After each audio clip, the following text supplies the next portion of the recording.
mãi trong lòng.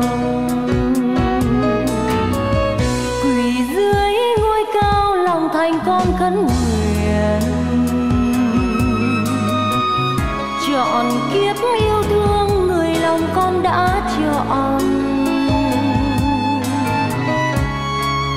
Lời thầy vang như tiếng chuông vọng vào trong tâm thức con, hãy yêu từ tấm lòng nhân.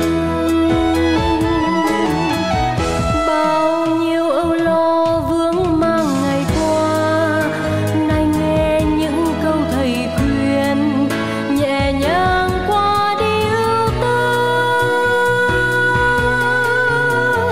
Con tim hân hoan chứa chan tình thương, uyên ương sống trong niềm tin, trọn đời yêu trong chánh tâm.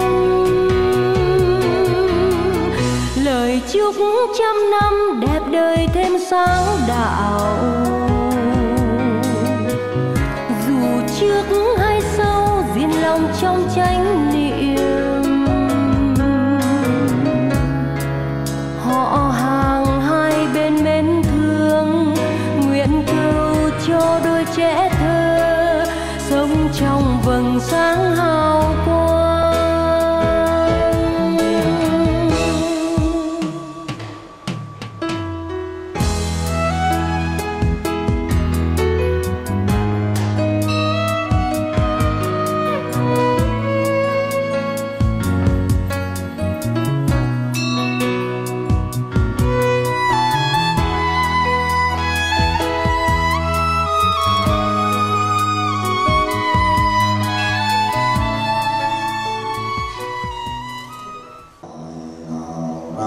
Chùa Huyền Quang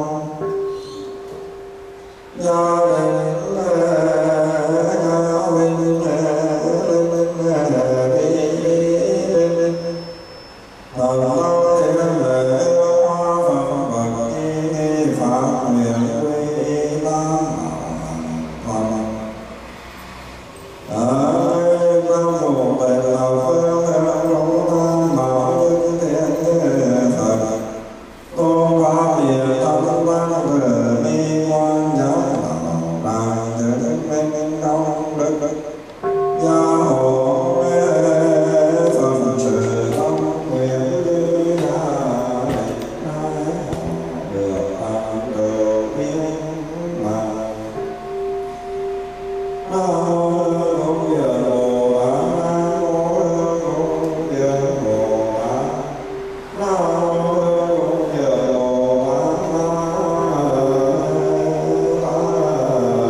Nam mô Bổn Sư Thích Ca Mâu Ni Phật. Kính thưa toàn thể quý vị quan viên hai họ của gia đình, chủ rể là Ca Vinh Linh và cô dâu là VyVy Linh. Hôm nay quý vị phát nguyện làm lễ học Thuận tại ngôi chùa Huyền Quang. Trước khi làm lễ hòa thuận cho đôi tân lang và tân nương, thì theo như truyền thống Phật giáo thì sẽ trao truyền tam quy và ngũ giới cho quý vị trước. Vì tam quy ngũ giới là con đường dẫn đến hạnh phúc mà Đức Từ Phụ Bổn Sư Thích Ca Mâu Ni đã tìm ra và dạy lại cho toàn thể chúng ta là người con Phật trên con đường giải thoát. Namo Sakyamuni Buddha. Today is the official Buddhist wedding ceremony for the groom Calvin Lin and the bride VyVy Lin. And before we commence the ceremony for the wedding vows, we would like to have you undertake the taking refuge in the three jewels. This is the first step to becoming Buddhist followers that the Buddha laid out. It means to turn towards yourself, not to seek happiness in external material objects like money, property, and fame, because all those things are impermanent. But instead to turn towards the Buddha, the Dharma, and the Sangha, for they are everlasting and they will bring true happiness. And so today I will explain further about what the triple gem means, how you can practice them during the triple gem ceremony today, just before the wedding. Okay. Thank you. Bây giờ thầy xin được nói về tam quy để cho quý vị thọ lệnh. Tam quy có nghĩa là quay về, nương tựa ba ngôi báo, đó là Phật, Phật bảo, Pháp bảo và Tăng bảo. Phật bảo có nghĩa là một người đã giác ngộ, giải thoát hoàn toàn. Pháp bảo có nghĩa là những lời Đức Phật dạy, là con đường Đức Phật chỉ dạy cho người con Phật trên con đường giác ngộ. Và Tăng bảo có nghĩa là một đoàn thể, những vị xuất gia là sứ giả của Như Lai, đem con đường giác ngộ của Như Lai để truyền lại cho toàn thể quý vị Phật tử. Và Tăng bảo là một đoàn thể tốt đẹp, sống trong sự thuận hòa, sống trên tinh thần lục hòa và yêu thương lẫn nhau. So they are called the three jewels because they are very precious, and they're the actual things that bring happiness, as opposed to jewelry from outside, where you might be happy that you have it one day, and then you crave for more, and that won't bring true happiness. And so I will briefly explain what each of the jewels are. And so the first jewel is the Buddha. So the Buddha was a figure long ago who abandoned material pleasures, his palace life, in order to seek enlightenment. And eventually he discovered the way out of suffering in this world. And he also helped guide others on this path. And so when we say we seek refuge in the Buddha, that means we seek refuge that we have the potential for ourselves to escape suffering in this life as well, and to bring peace to ourselves and others, just like the Buddha. He's not a mythical figure or a god. Everyone has the potential to become a Buddha. And so the second jewel is the Dharma, the Buddha's teachings. This is the method that he found and developed as a way out of suffering, teaching about morality, how to live in a way you don't bring harm to others. And these include the 5 precepts, which I will explain later. And so the Dharma is essentially a solution out of ignorance and delusion. And the final end jewel is called the Sangha. So this word means harmony. It represents all the Buddha's followers, monks and nuns in the community to help propagate the Buddha's teachings in the community. So we live together without conflict, we're practicing the Buddha's teachings daily. Vừa rồi quý vị đã quy y tam bảo. Bây giờ thầy xin được trao truyền cho quý vị tam quy. Thì tam quy có nghĩa là quy thứ nhất, 3 điều răn của Đức Phật dạy. Thứ nhất là chúng ta không làm những việc ác. Điều thứ hai là chúng ta siêng năng làm những điều lành. Và điều thứ ba là phải có sự tu tập để chúng ta an lạc trong cuộc sống hàng ngày, cũng như tương lai của chúng ta được an vui và hạnh phúc. And so in order to bring ourselves out of suffering, there are 3 simple things. Well, simple in theory, but very hard in practice. The first is to always try to do good things. No stealing, no killing, no taking any intoxicants that blind our judgment, for example. And the second is to try to do good things to counteract the bad things that we do. And the third is to share our experiences with others on how to live a better life that brings peace to ourselves and others. Because we don't live alone in this world, we live together with others as well. And so those are the 3 things. Vừa rồi cũng là tam quy. Bây giờ thầy xin được trao truyền ngũ giới cho quý vị. Trước tiên ngũ giới, nếu người Phật tử giữ được 5 giới cấm của Đức Phật thì thầy tin chắc rằng trong cuộc sống hiện tại quý vị sẽ luôn luôn được an vui và hạnh phúc. Vậy thì giới thứ nhất đó là chúng ta không giết hại chúng sinh. Không giết hại chúng sinh có nghĩa là chúng ta không tự giết những con vật hoặc là tổn thương những con vật, hoặc là chúng ta không vui mừng khi thấy người họ giết, không vui mừng khi thấy người khác giết. Đó là giới xả sinh. Quý vị có giữ được không ạ? And so as I said before, the 5 precepts to live a better life, a moral life, will help us to do good things as well.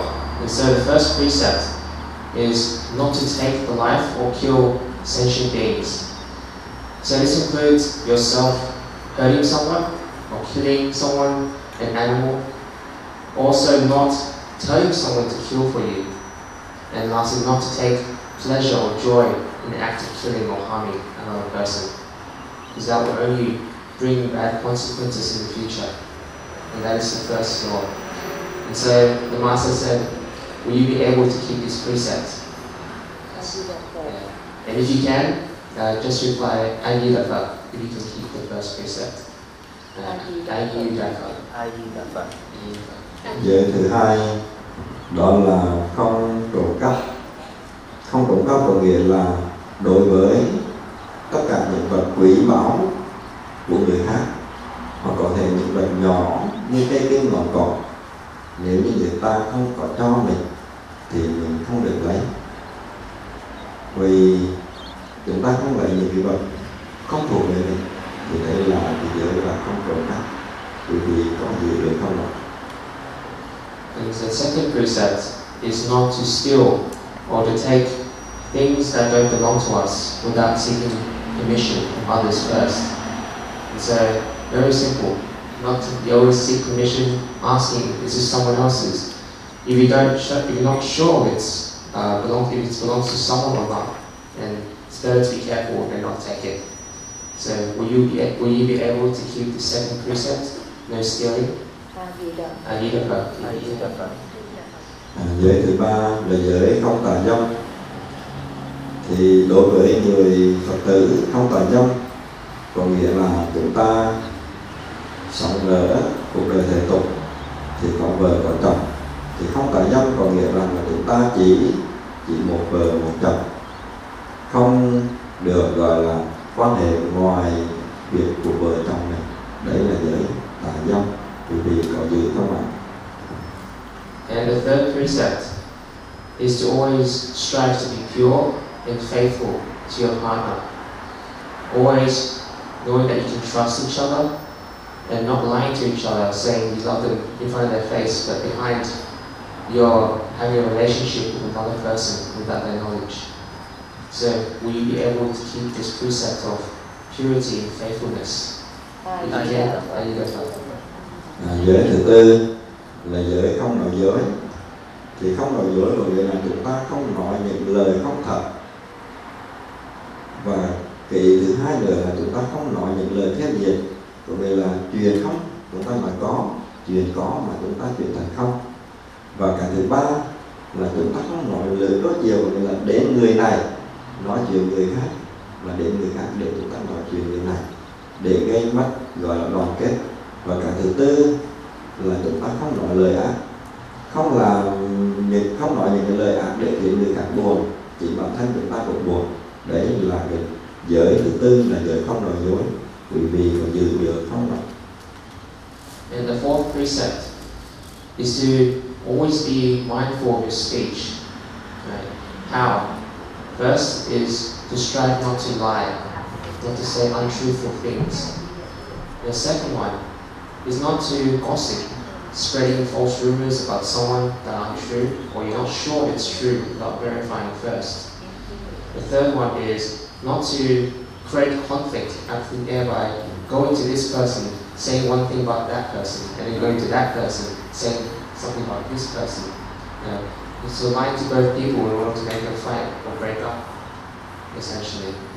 And the last one is not to say mean or harmful things to other people. Because physically hurting is one thing, but also the verbal damage is also very bad as well. So will you be able to keep these precepts, being mindful of your speech? Giới thứ năm là giới không uống rượu.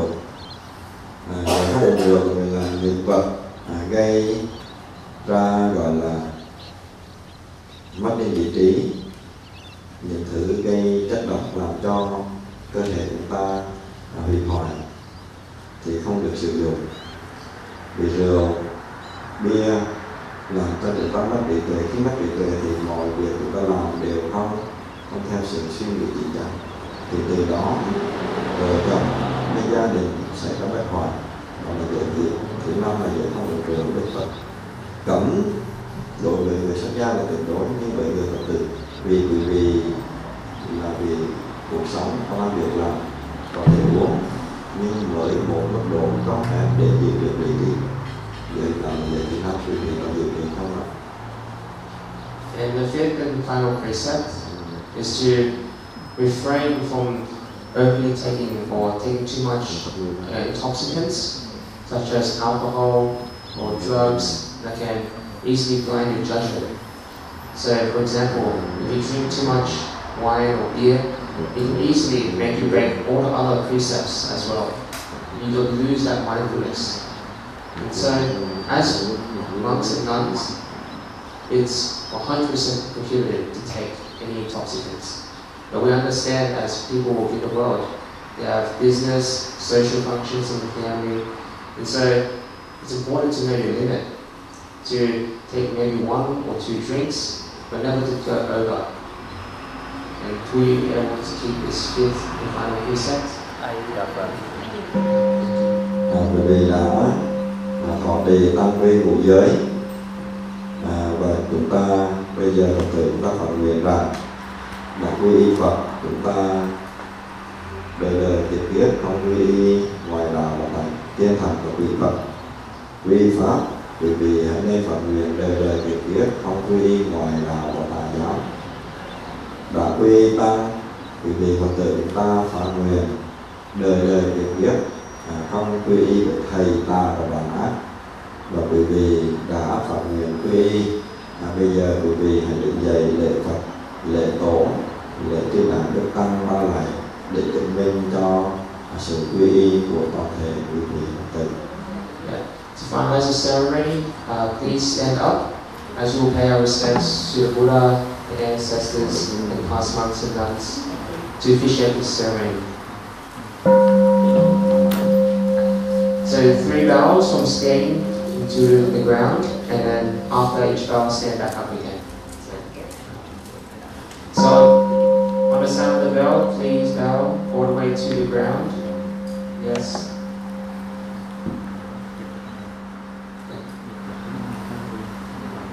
And please stand up. So it's 1 bow. The second bow, again, all the way to the ground. Bowing. So please bow again. Yeah.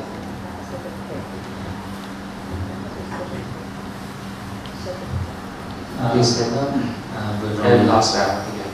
Vừa rồi là quý vị đã phát nguyện thọ tam quy ngũ giới, quy Phật pháp tăng. Thì đây là cái phái quy y. Cái phái quy y này nó không phải là một lá bùa hay là một cái bùa bình an gì. Đây là một cái chứng nhận là quý vị đã đối trước tam bảo, đối trước chư Tôn Đức Phật Ni, phát nguyện thọ quy và trở về nương tựa ra đó. Thì cái phái quy này nó là một cái chứng nhận, thì quý vị mang về nhà thì để vào một cái nơi mà mình có thể thường thấy, để khi mình sanh tâm khởi tâm làm một cái gì bất thiện thì chúng ta cũng nhắc nhở mình rằng mình đã là một người Phật tử, đã thọ quy, đã có pháp danh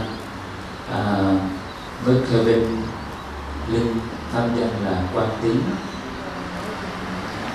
So now we giving out the certificates to officiate you undertaking the 3 refuges ceremony. So these certificates will always serve as a reminder of the 5 precepts that we taught you today. Every time you feel that you're straying from the path, about to do bad things, always look towards the certificate as a constant reminder. So now we'll have, please have Calvin stand up.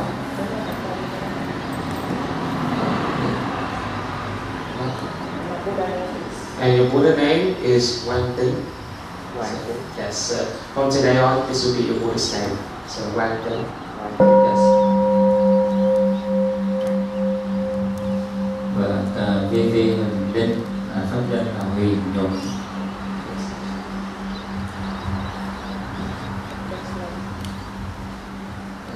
So this is your Buddhist name from now on, Huyền Nhung.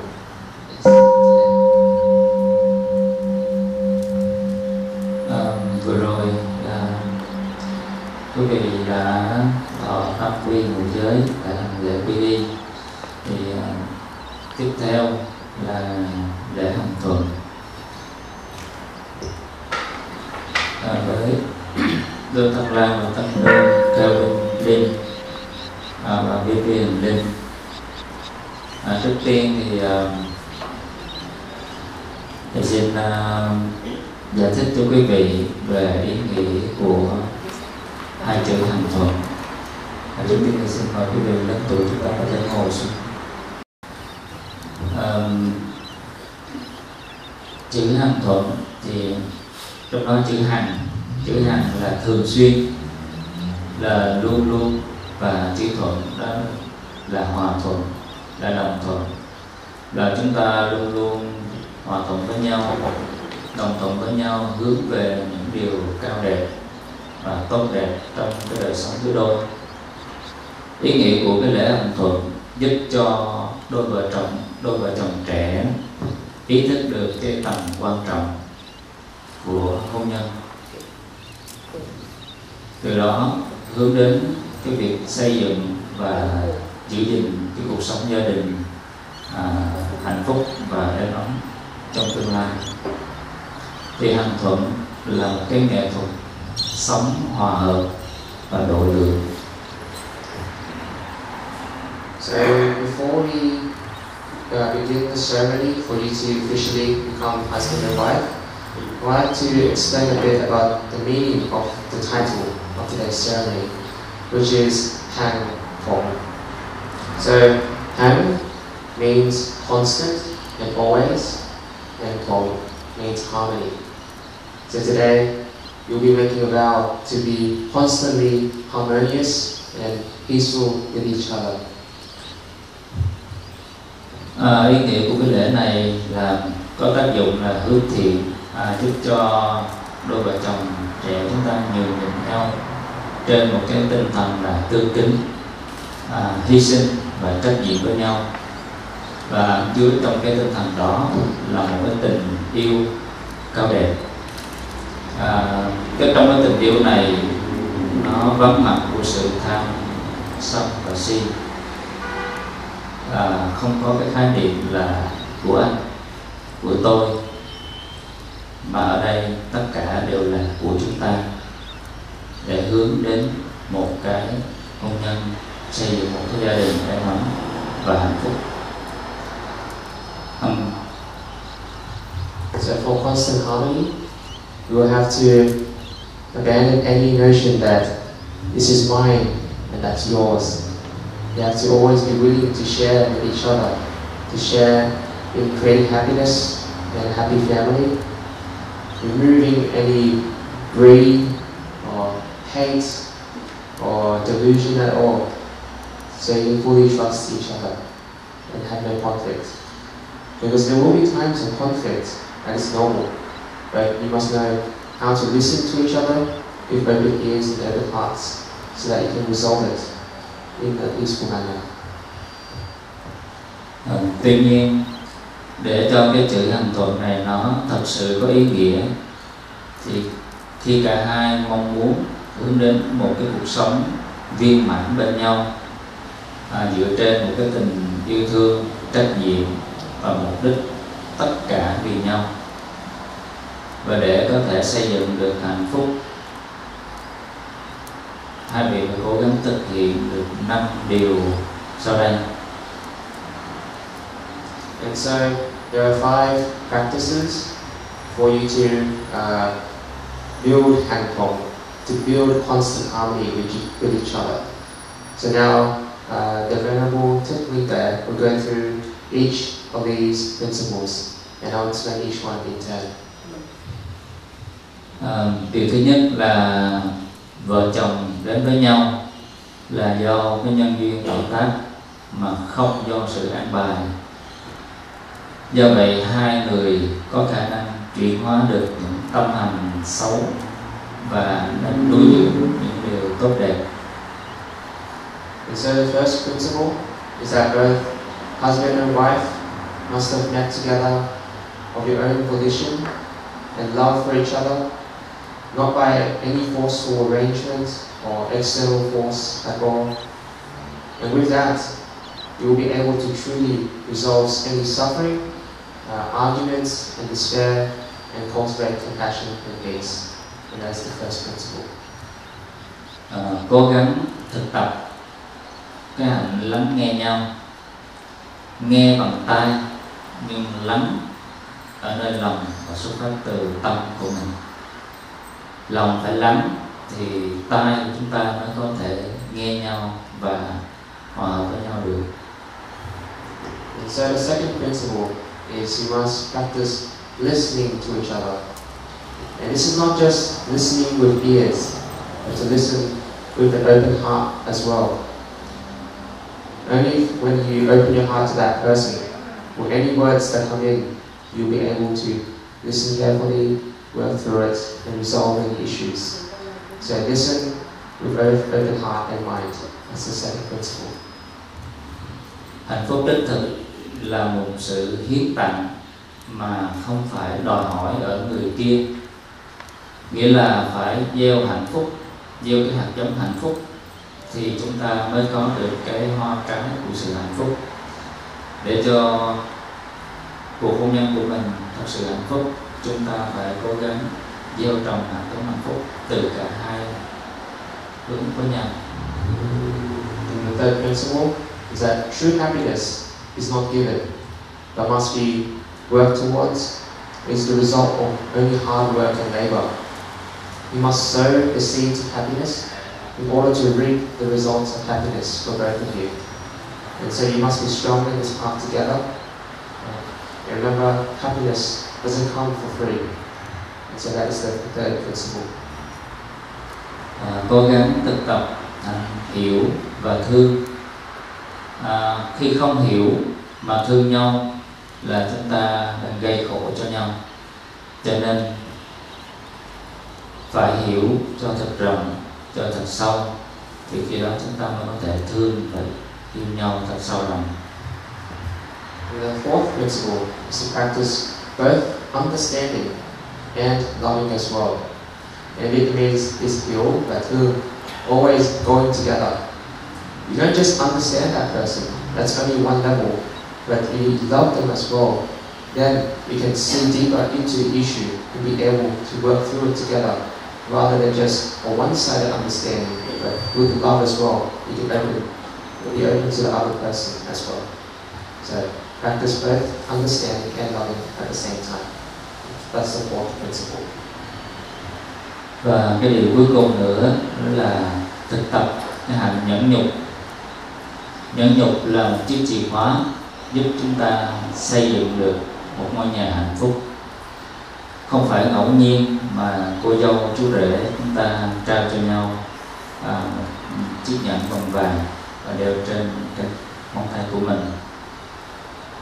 Và cái điều đó nhẫn là chúng ta tiên quyết để xây dựng một cái gia đình hạnh phúc, nhường nhịn nhau những lời nói và luôn trao cho nhau những lời nói yêu thương.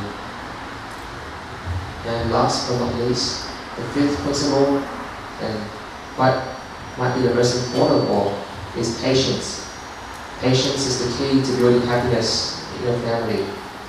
And so it's not by chance that when you have the ceremony, when you exchange the rings are also called nhẫn, and nhẫn also means patience as well. Patience and endurance. Vừa là 5 cái điều hạnh phúc để chúng ta có thể xây dựng được một ngôi nhà hạnh phúc. Tiếp theo thầy sẽ nói về cái ý nghĩa của chiếc nhẫn. Thì theo quan điểm của Phật giáo, coi trọng cái giá trị của chữ nhẫn trong cái việc gìn giữ gia đình hạnh phúc. Cái nhẫn ở đây được hiểu là sự nhẫn nại, nhường nhịn nhau. Trong khi có những cái bất đồng hoặc là những cái giận hờn nhau thì chúng ta nổi lên, chúng ta nên cố gắng nhẫn nhịn và nhường nhịn nhau để tránh xảy ra những cái xung đột mà không đáng có, làm cho mất đi cái hạnh phúc của gia đình vợ chồng, mất đi cái tình nghĩa vợ chồng. And so we'll explain now the meaning of the wedding ring itself. And as I said before, the big meaning of the ring is patience. In any conflict, it is always the first person that loses the patience when conflict will break out. And so you should always strive to work hard, being patient with each other, and that's only through understanding each other first that you can build up that patience. Vì hai người họ còn xa lạ nhau và được sống trong hai cái hoàn cảnh khác nhau, và chúng ta về chung một mái ấm, về chung một gia đình để cùng sống chung với nhau, chắc chắn có những lúc sẽ bất hòa. Những lúc như vậy thì hãy nhìn vào chiếc nhẫn đeo trên tay của mình để nhắc nhở cho chúng ta và cố gắng nhường nhịn nhau, đặt mình vào đối phương để hiểu và để biết được cách ứng xử đúng đắn nhất để cho tình cảm vợ chồng không có bị sức mẻ và mai một. So each of you come from different backgrounds, with different families, have different upbringings as well. But it's not by chance they happen to meet each other and love each other. And so anytime you find yourself losing patience and starting to fight each other, remember the things, the common things that brought you together. Remember that, and also to place each of yourselves in the other person's shoes. You will see their point of view and see how you can compromise and resolve any issues that pop up, because they are inevitable. Tuy nhiên chữ nhẫn là nhường nhịn, nhưng không có nghĩa rằng là mình phải cam chịu. chỉ nhận là nhường nhịn nhưng không phải là cam chịu, mà là chịu lùi lại một bước để nhường lại vấn đề đang diễn ra giữa các bạn. Sau đó chúng ta sẽ tìm cách để giải quyết theo một cái hướng tích cực nhất, với một cái cảm xúc bình an, thì cuộc sống gia đình nó mới trở nên nhẹ nhàng, bình yên và rất nhiều. Nếu quý vị biết cách nhẫn nhịn nhau. Ca dao tục ngữ Việt Nam có một câu rằng là một điều nhịn còn 9 điều lành. Thì trong đời sống gia đình, nhất là những vị chúng ta mới về ở chung với nhau, thì mình cố gắng dùng những cảm xúc bình an và những lời nói nhẹ nhàng để dành cho nhau, để cho đời sống được hạnh phúc hơn. And so, patience. It's not just mean at that point, okay, let's stop fighting, and the next day, same issue arises again, and then you fight on the same thing again. It's constant over and over, it never getting resolved. It is important that at that first step, both of you take a step back, see the situation, and work out solutions together. Okay. And that's how you can prevent future conflicts on that same issue. Because that, if you have that over and over, that introduces cracks into the relationship. Thì chiếc nhẫn được làm bằng một chất liệu là vàng. Ngoài vẻ đẹp và cái giá trị về vật chất, vàng còn biểu tượng cho cái sự son sắt, thủy chung. Bản chất của vàng rất cứng và không bị oxy hóa theo thời gian. Cũng vậy, nhẫn cưới được làm bằng vàng muốn nhắc nhở cho cái người đeo chiếc nhẫn đó về sự chung thủy trong tình yêu. Dù có nhiều cái thử thách trong gai trong cái cuộc đời, trong đời sống hôn nhân, vẫn phải giữ một lòng son sắt với nhau. Không được có, Việt Nam mình có câu là không được có trăng bên đề. Khi người chồng gặp thất bại trong công việc, nhan sắc của người vợ xấu đi theo thời gian, thì chúng ta cũng phải biết bao dung cho nhau và giúp đỡ lẫn nhau để xây dựng đời sống vợ chồng luôn luôn sắc son như vợ ban đầu. And so the wedding rings are made of gold. And so gold has the unique property of being unchanging despite any external force exerting on it. And so whether gold is dented, distorted, stretched or dimmed, its valuable properties remain intact. The same goes for husband and wife as well. When you both vow to be by each other's side, then no matter what happens in the relationship or what the circumstances are, you must strive to remain faithful and by each other's side through it. And so there's an ancient saying that a jewel becomes brighter as it is grinded, and gold becomes purer as it is heated. It is how you go through conflicts together that determine the relationship. If you make it through intact and stronger by the end, and that's a true representation of your love for each other. Thì chất liệu bằng vàng của chiếc nhẫn cũng nhắc nhở cho chúng ta về cái sự vun đắp, cùng xây dựng gia đình hạnh phúc của hai người. Người ta mất rất là nhiều thời gian để nung nấu, để chế tác, mất công sức để thiết kế ra nhiều cái kiểu dáng khác nhau. Tuy nhiên, cho dù là những kiểu dáng khác nhau, nhưng tính chất của nó vẫn là vàng, nó không thay đổi. Vì vậy, cái việc này có ý nghĩa nhắc nhở cho đôi tân lang và tân nương. Chúng ta cần biết cái gì cũng phải có thời gian vun trồng, xây dựng thì mới có ngày gặt hái được những quả ngọt. Muốn có được một cái hạnh phúc trọn vẹn, có được sự bình an khi trở về tổ ấm nhỏ, muốn có được đàn trẻ con ríu rít vui ca, thì hai bạn cần phải nỗ lực nhiều hơn trong cuộc sống. cùng nhau vượt qua những khó khăn, cùng nhau vượt qua những chông gai và luôn son sắt với nhau trong đời sống vợ chồng. So when you receive the rings today, I'd like for you to reflect on the people who made this ring, who designed it, turned it into that shape for us to bring to you here today. So just like that, all that hard work into making a ring, so too will both of you have to work hard on building your life together as you go through this life, because there are many pitfalls and thorns along the way, and so you should brick by brick build a strong foundation with each other so that you can withstand any attack from outside.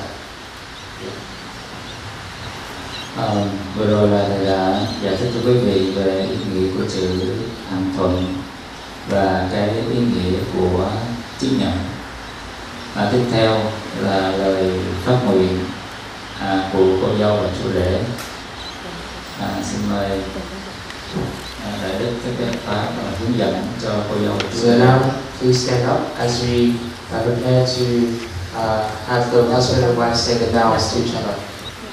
Everyone, please stand up. So starting with the groom, please repeat after me on the sheet of paper. Namo Sakya Muni Buddha. Namo Sakya Muni Buddha. In this sacred moment, under the witness of the triple gem, and the parents and relatives on both sides, I, Calvin Carming Lin, Buddha's name Wang Din, would like to introduce you to VyVy Lin. Buddha's name Huyền Nhung. He will be my wife. May the triple gem make official that we have become husband and wife.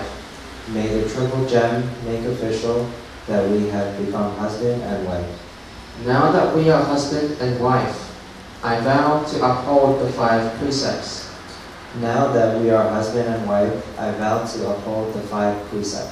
To be a true Buddhist, to be faithful and respectful to my wife,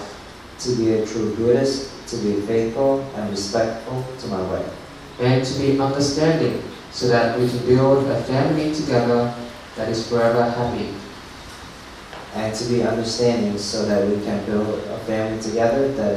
happy. I will also vow to perform the 5 duties as taught by the Buddha.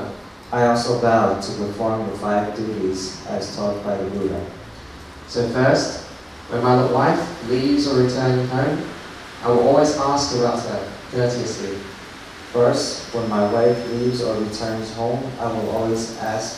her courteously. Second, I will be moderate in eating so that I will not burden my wife with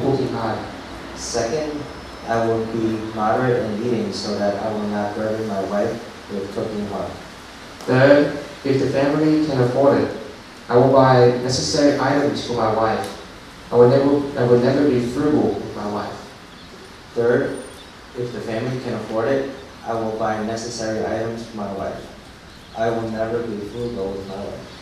Fourth, I will not allow my mind to have impure thoughts and will always be faithful to my wife, never committing adultery. And fifth, I will trust my wife and share responsibility with her in doing the housework.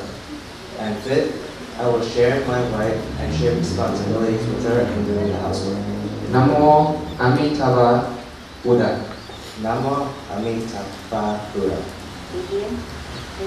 And so now we move to the bride. So please repeat after me as well. Namo Sakya Muni Buddha. Namo Sakya Muni Buddha. In this sacred moment, In this witnessed by the triple gem and the parents and relatives on both sides, I, VyVy, Lin. In this sacred moment, witnessed by the triple gem and the parents and relatives on both sides, I, VyVy, Lin. Buddha's name, Huyền Nhung. Buddha's name, Huyền Nhung. Would like to introduce you to Calvin Carming Lim. Would like to introduce you to Calvin Carming Lim. Buddha's name, Wang Lin. Buddha's name, Wang Lin. Who will be my husband. Who will be my husband.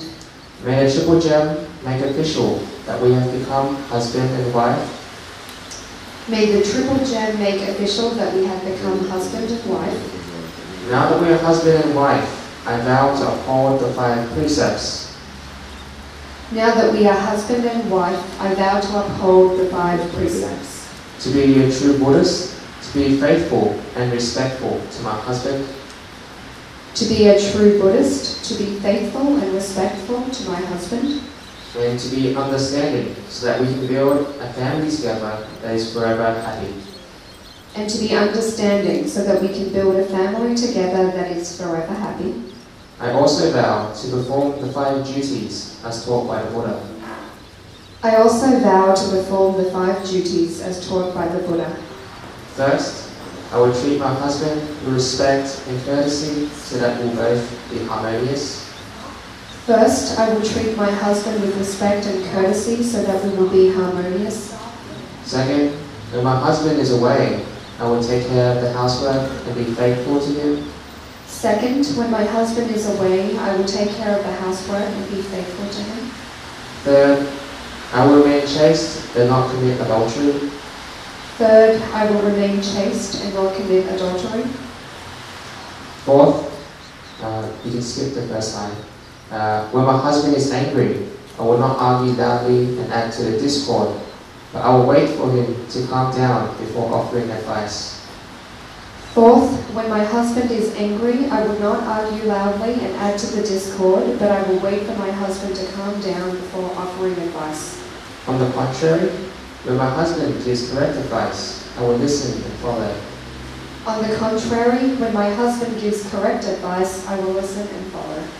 And fifth, I vow that I will consider property in the family as common property, and I will share responsibility in taking care of everything in the house. Fifth, I vow that I will consider property in the family as common property, and I will share responsibility in taking care of everything in the house. Namo Amitabha Buddha. Namo Amitabha Buddha. So now please face each other. Clasp your hands together. Then bow to each other. Yes. This is space. Yes. Now please both of you face forward. Arms still crossed. Tiếp theo, vừa rồi là cô dâu và chú rể đã tuyên thệ với nhau, và tiếp theo là phần trao nhận. Đây là cái lời các quyết định thiêng liêng là hai quý vị chính thức là vợ chồng của nhau. Chúng con xin cung thỉnh để các tuệ long quý vị hoan hỷ khởi thân trao nhận cho đôi tân lang và tân nương. So now we will be having the bride, husband and wife exchange the rings to each other. We'll have Venerable Thích Tuệ Lâm officiate this occasion. So please, we'll have you facing each other, kneeling. And so we'll have the groom first. Take one ring, any ring, and put it on the ring finger. Yes, of your wife. Yes, so for each other. Yes. And now, wife, put the ring on husband's ring finger. So everyone, please give a clap.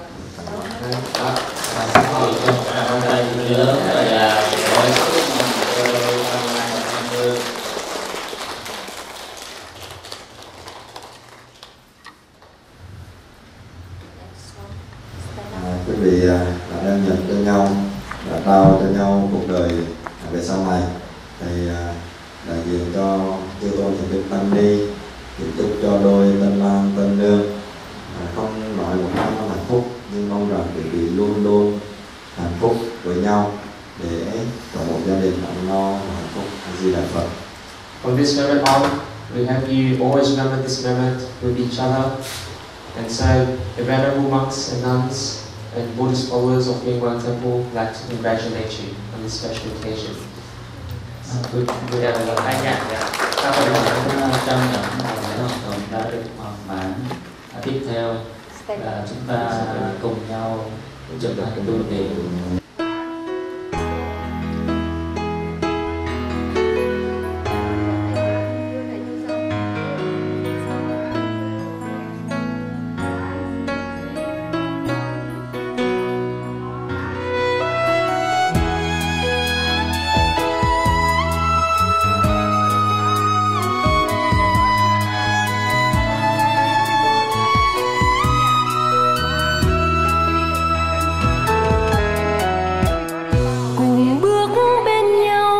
tràn bao ước nguyện,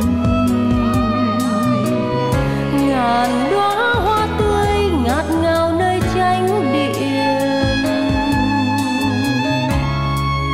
Nhẹ nhàng chân ta bước đi, dạt dào trong tim khắc ghi, phút giây đọng mãi trong lòng.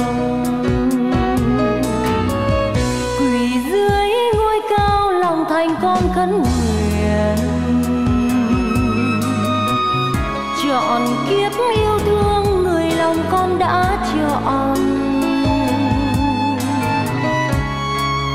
Lời thầy vang như tiếng chuông vọng vào trong tâm thức con, hãy yêu từ tấm lòng nhân. Bao nhiêu âu lo vướng mang ngày qua, nay nghe những câu thầy khuyên, nhẹ nhàng qua đi ưu tư. Con tim hân hoan chứa chan tình thương, uyên ương sống trong niềm tin, trọn đời yêu trong chánh tâm. Lời chúc trăm năm đẹp đời thêm sáng đạo, dù trước hay sau diên lòng trong chánh niệm. Họ hàng hai bên mến thương, nguyện cầu cho đôi trẻ thơ sống trong vầng sáng hào quang.